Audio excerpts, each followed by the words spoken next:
Hello, and welcome to Azeroth United, the podcast where we talk about World of Warcraft Dragonflight, World of Warcraft Classic, and everything in between. My name is Denethar, and I'm your host.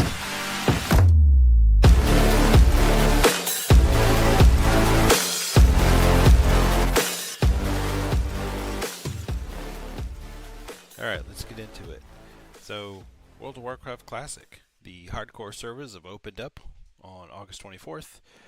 It is a blast. Hardcore is all the rage right now. The servers are crowded. People are having so much fun. People are dying left and right. There's bodies everywhere. It's so much fun. I'm loving it. It was actually kind of shocking to me to go into the Fargo Deep Mines in Elwyn Forest and see the dead bodies everywhere. And I'm not talking like normally when you see dead bodies. I'm talking about piled dead bodies. Dead night elves, dead humans, dead gnomes, which I don't know why you'd play a gnome, but they do. Dead bodies everywhere. So people are having a good time. People are dying. That's hardcore, baby. Blizzard did give us an update on the by the numbers for hardcore. There's been 90,000 deaths since launch. This is as of earlier today. 90,000 deaths since launch. The highest at the time was level 33. The deadliest mobs were the Kobold Miner, the Murloc Steamrunner, and the Wendigo. The Kobold Miner and the Steamrunner, the Murloc Steamrunner are from Elwyn Forest, and the Wendigo is from Dunmerau. There's also a little bug that's kind of weird that showed up on some of the hardcore realms where players with mail can't transfer. So Blizzard did announce that if you die during your hardcore journey and you really loved your character and you just like really want to keep playing that character, well, you can't resurrect on a hardcore realm, so they are giving the option for a free transfer to a classic era realm, which is fantastic because some people are going to fall in love with that character and they're just really having a blast. You got a really good BOE blue, or you got a great drop from the Dead Mines, you got Mr. Smite's mace, whatever it is. You can transfer to classic era realm, which is great, except if you have mail, you can't transfer. And if you're dead, you can't log in to check your mail. So there's a slight problem. So Blizzard says, we have a bug on hardcore realms where some characters are not able to be deleted or transfer off the realm after their unfortunate demise, ostensibly due to mail. We've been working on it, and we've come to the conclusion that it might take some time to resolve. In other words, they screwed up. So hopefully that gets fixed pretty quickly, and people are able to transfer those characters off. If not, just leave your character dead. Just leave them sitting there dead, and when transfers open up, you can go ahead and move them over. I guess that's it for that. Frostmourne hungers. Let's move on to Wrath Classic. In Wrath Classic, the big news there is that Blizzard has announced that there's going to be a PTR opening up for ICC very soon. We will soon open a PTR for testing Wrath of the Lich King Classic version 3.4.3. That patch includes Icecrown Citadel. We intend to open the raid for initial public testing on Tuesday, August 29th at 2 p.m. Pacific Daylight Time. The first raid test will likely close after 3 days. So, Icecrown coming. We knew that was going to happen, and that's really all there is to say about that. I mean, Icecrown is Icecrown. That's the most iconic raid in the in that expansion. Some might argue that Ulduar is the best raid, but Icecrown is definitely the most iconic. In addition,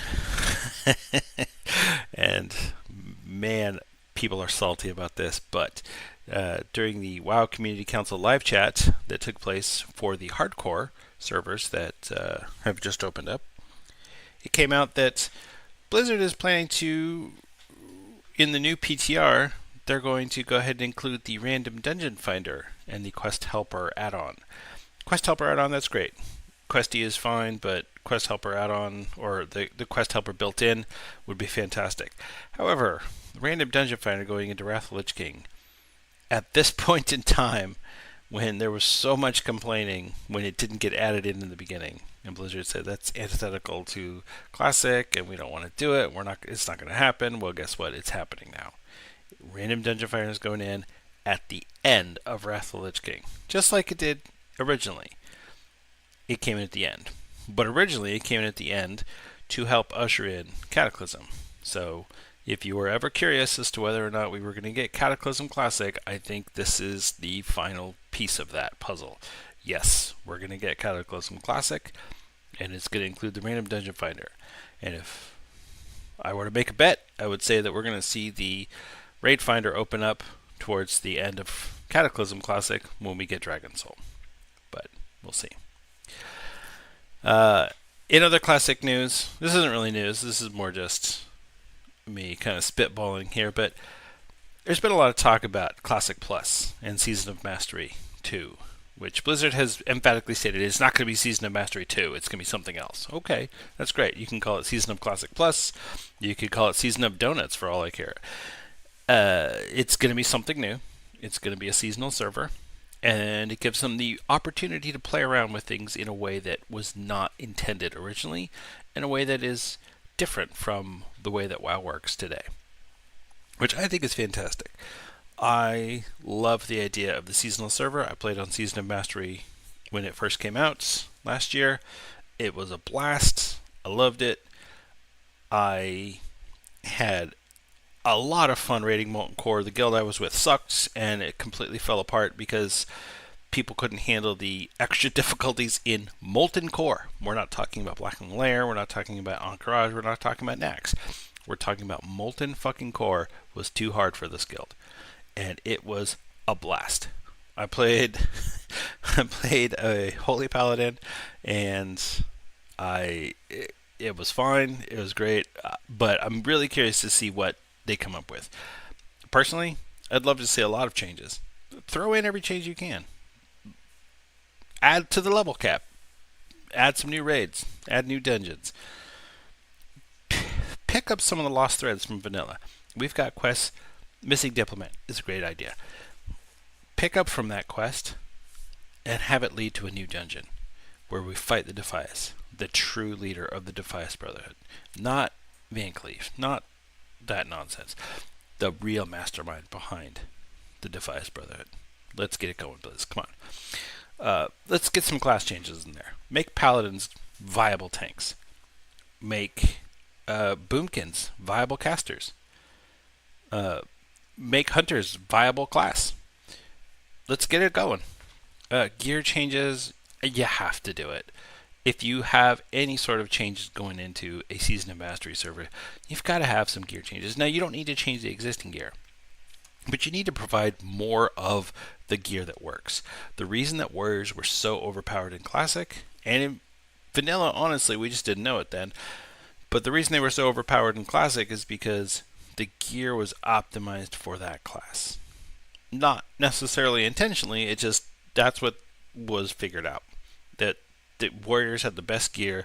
When you combine that with world buffs, when you combine that with whether it's Wind Fury or whatever you got, Warriors had the best chance of being the best class. They're knocking out the best DPS. I played a Warrior in Classic, and you know what? I did really good DPS, and I'm terrible at that class in Classic.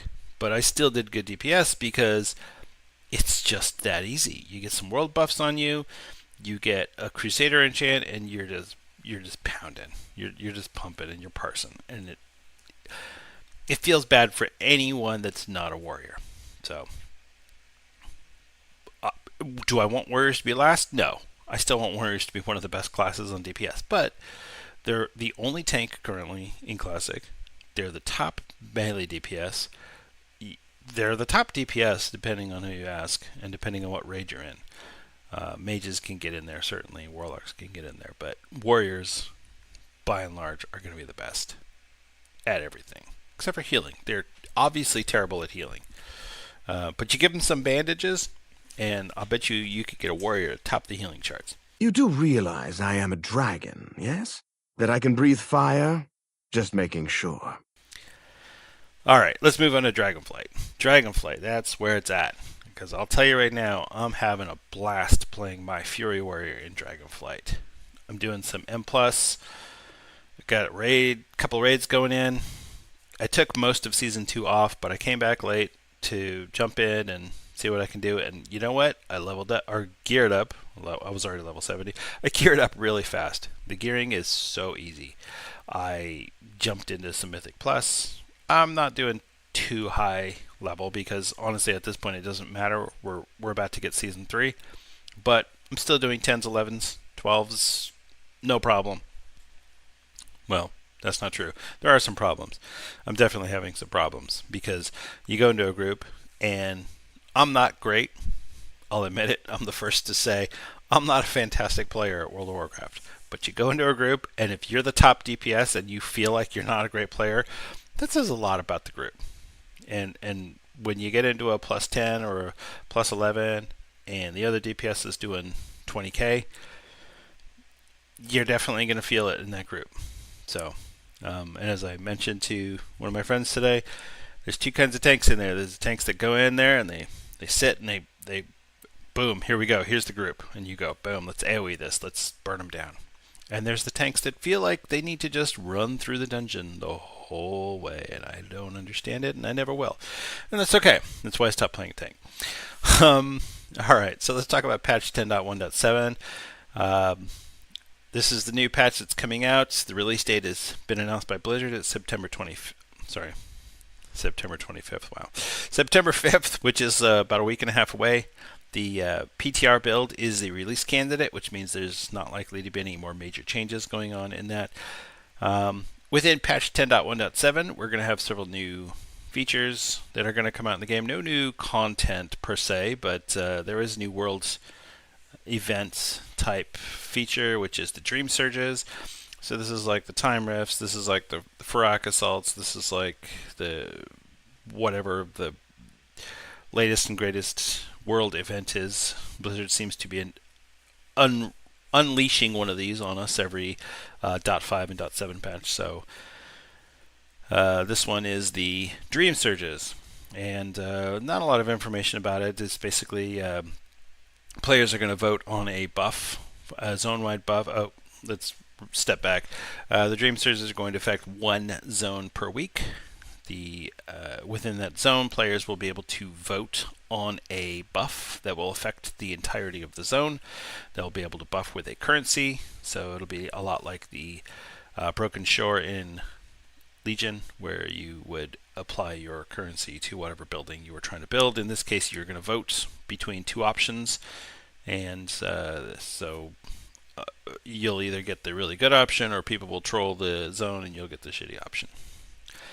So that's the Dream Surges. Is basically just going to be kill a boss, get a currency, get some catch-up gear, and apparently there's also an XP buff, although I'm not clear on exactly how that's supposed to work. But yeah, so this is a way to earn some catch-up gear for your alts or for your main. If you took Season 2 off and you're like, hey, I want to get geared up before Season 3, this is the way to do it. So I believe it's going to drop veteran gear, and you'll also be able to get a champion piece from that. So it's really all you need going into Season 3. Get some veteran and a couple champion pieces, you'll be good to go. Dawn of the Infinites, the mega dungeon, which has been beating the shit out of players for a couple months now, will be launching in heroic mode. So with the launch of the content update, players can undertake this dungeon with either heroic or mythic difficulty in two parts: Galakron's Fall and Murazon's Rise. These wings won't be available with Keystone dungeons until Dragonflight Season 3 kicks off later this year, which we already knew. So Galakron's Fall, that's the first four bosses: Chronocar, Manifested Timeways, Blight of Galakron, and Iridikron. Murazon's Rise, that's the last four bosses, which is Tyr, Morchi, Time Lost Battlefield, and Chronoloord Deus. So I believe all the rewards for the mythic version of this dungeon will be available in heroic, so that will remain to be seen when the patch launches in a week and a half. Another feature in the new patch is the Night Elf and Forsaken Heritage Armor. This we all know the drill with the Heritage Armor. It's a really good quest, followed by some really cool armor that is thematic to the particular race. In this case, it's the Night Elves and the Forsaken. It requires level 50. Forsaken players can speak to Lillian Voss in the Ruins of Lordaeron and begin the quest unliving summons. Night Elf players can go to the Stormwind Embassy because they don't have a home anymore because Sylvanas fucking burned theirs down, and click on the scroll on the table to start the Clarion's Call. So have fun, Night Elf and Forsaken players. I'm going to have a blast with this because I'm a Night Elf main for life. All of my characters are Night Elves except for my Paladin and Shaman, which can't be a Night Elf. So, yeah. If I could be a Night Elf Paladin and a Night Elf Shaman, I would have 100% Night Elf characters. But alright, the storyline in Valdrakken will continue with Reforging Tyr. I gave up on the storyline. I couldn't do it. It's just too much. The renown requirements are ridiculous. I don't understand why Blizzard would do that. Give us the storyline. Let us do the storyline and have us do renown for something else. But the storyline shouldn't be, if you want to time gate it, that's fine. But assuming that everyone's going to go do all of the renown, you specifically told us we didn't have to do it. So now you're saying, oh, you wanted the storyline for free? Oh, no. You have to pay for that with renown. Anyway, I don't want to go off on that tangent. Holiday updates are coming. So Brewfest is getting an update, which we don't know exactly what that's going to be. Hallow's End is going to get an update, which is going to involve a new quest line for the Headless Horseman, which will be able to players will be able to unlock heroic mode for that, which should be pretty fun. That's a holiday that's been around for a long time and pretty iconic. Players are still trying to get that damn mount, but yeah. So I'm assuming that with heroic we'll have a higher chance to get the mount and some new rewards. In addition to the Night Elf and Forsaken Heritage armor, there's going to be some new customizations for those two races, and the Draenei. So the Night Elf will get new body tattoos and updated face tattoos for the females. The Forsaken will get some new skin colors added, and the Draenei will have a new quest with the Prophet Velen to unlock the red Eridar skins. So you'll be able to play demonic Draenei, which will be pretty cool. Alright, moving on to patch 10.2. So there's a encrypted build for 10.2 on the PTR right now, or not on the PTR. It's on the file server for Blizzard, and so that means that we're probably going to get a 10.2 announcement here shortly. So as far as what is 10.2 going to entail, well, most people are assuming that it's going to involve some sort of Green Dragonflight and or Night Elf tree type lore. So we'll see. Are we going to go to the Emerald Dream? Maybe. Are we going to go to Ardenweld? Maybe. Are we going to... who knows? Blizzard has been pretty tight-lipped about it, and while there's been some breadcrumbs that have led up to this, we don't know. And anything that we have guessed, or any speculation that we have, is just that, it's speculation. The same thing goes for patch 11.0. It was revealed today, Wowhead found, or data mined, I should say, some rewards for purchasing the 11.0 expansion pack. 500 traders tenders for purchasing the expansion, 750 for purchasing the upgraded expansion, and 1,000 for purchasing the premium collector's edition expansion, whatever it is. You know what? I don't care. Give us put traders tenders on the store. I don't care. I would love to be able to go on there and be like, hey, I want to buy everything in the Trader's Post because I can, because I have a job and I'm going to work and I'll spend my $60 or whatever it costs to buy all that $300. Shit, why not? People are already buying mounts and armor and whatever the fuck else is on the store. Pets. I don't know why you would buy a pet, but people do. And so why is it that we can't buy Trader's Tenders? Why not? Put it out there. Put everything out there. It's not pay to win. This is all cosmetic. It means literally nothing. It's just, I want my character to look a certain way. That's all it is. I want my character to look cool. Well, guess what? That's why we're playing this game. That's why I sit in the middle of Valdrakken on my stupid yak and put on a new transmog and go, yeah, walk 5 feet and go, you know what, I'm going to change this. And 3 transmogs later, I'm finally satisfied. But that's the real end game for me. Yeah, I want to do the raid, and I want to do the Mythic Plus dungeons, and I want to get raiding, and I want to do all that stuff. I don't really care about PvP, but that's just me. A lot of people care about PvP. That's fine. But the real end game is I want my character to look cool. Yes, you want your character to feel cool, and that's fine. And some people are happy with their character wearing a mishmash of armor, looking kind of ridiculous, and that's fine. But for the most part, people want their character to look cool. That's why Transmog has been so successful.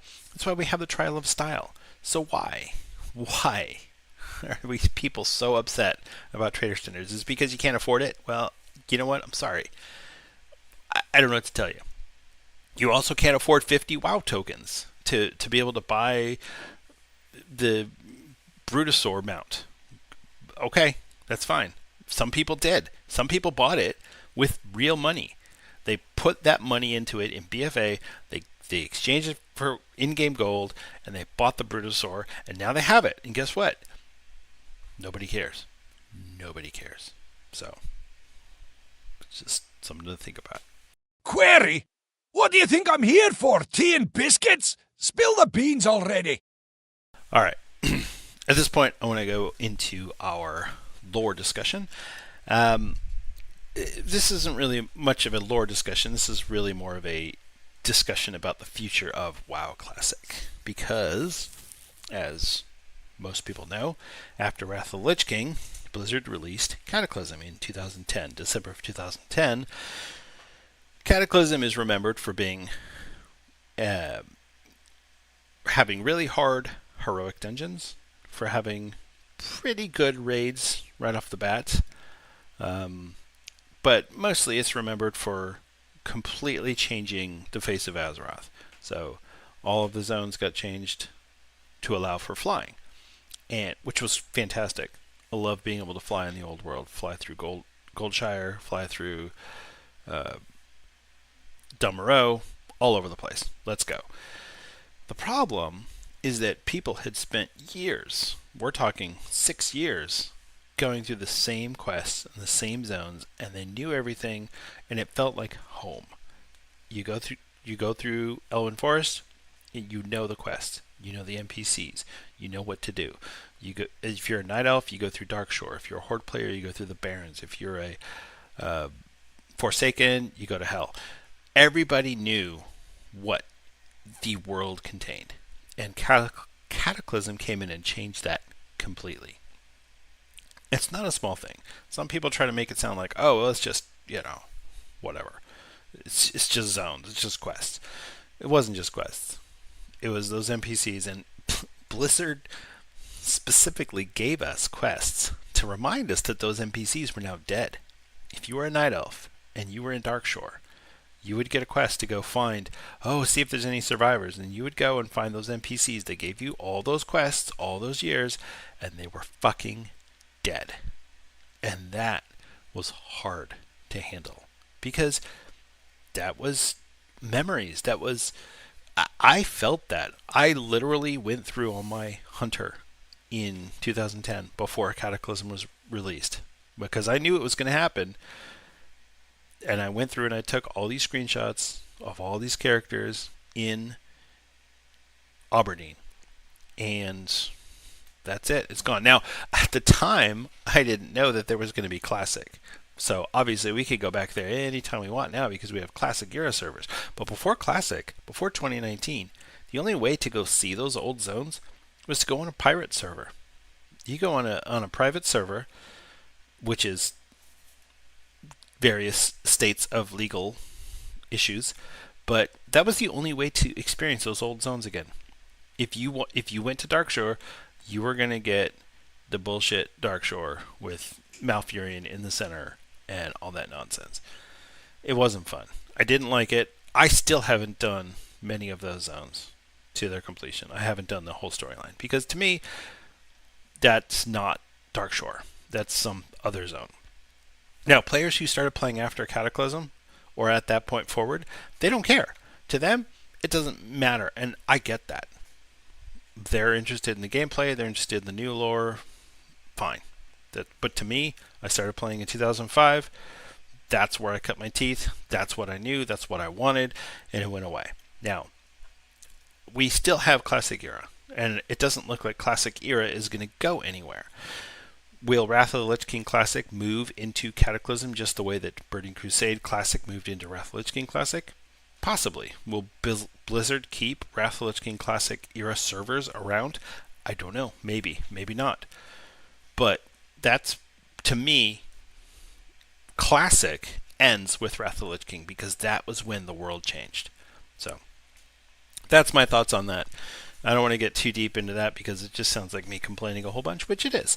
So, thanks for listening, and I really hope that you enjoyed this podcast, and I'm really looking forward to getting the next one out to you, and we'll see you then. Thank you.